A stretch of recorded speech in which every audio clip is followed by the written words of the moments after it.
Hello, ഞങ്ങൾ regular മീറ്റിംഗിൽ രസീത് എൻട്രി നടത്തുന്നു. അതിൽ CLFൽ നിന്ന് യിലേക്ക് ഞങ്ങൾക്ക് ലഭിച്ച എല്ലാ രസീതുകളും ഞങ്ങൾ നൽകും.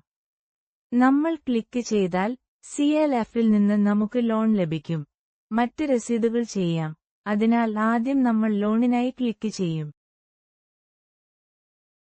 ഇന്നത്തെ മീറ്റിംഗിൽ നമുക്ക് ലഭിച്ച ലോൺ പ്ലസ് ബട്ടണിൽ ക്ലിക്ക് ചെയ്ത് നൽകാം.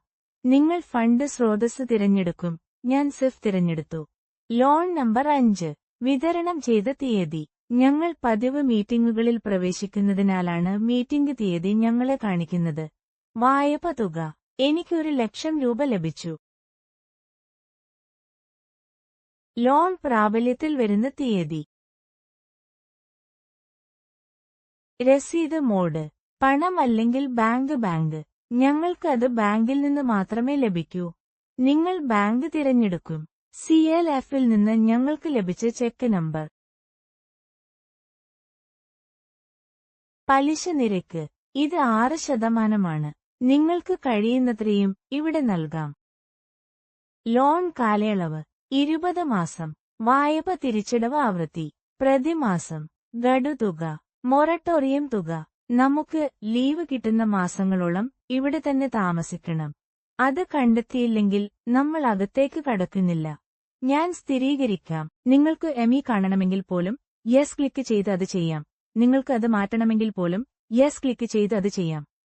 നിങ്ങൾക്ക് ഷെഡ്യൂൾ ഡൗൺലോഡ് ചെയ്ത് പങ്കിടാം. നമുക്ക് തിരിച്ചു പോകാം. ഈ രീതിയിലായിരിക്കും പ്രവേശനം. അതിനുശേഷം നമ്മൾ മറ്റ് രസീതിൽ ക്ലിക്ക് ചെയ്യും. നമ്മൾ പ്ലസ് ബട്ടണിൽ ക്ലിക്ക് ചെയ്യും. രസീത് രീതി. Bank, check number.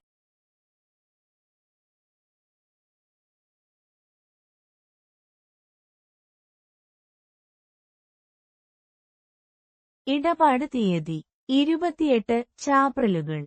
തുക 2000 രൂപ.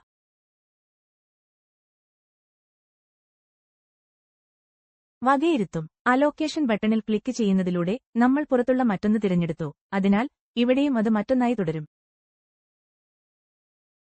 നമുക്ക് എന്താണ് ലഭിച്ചത്?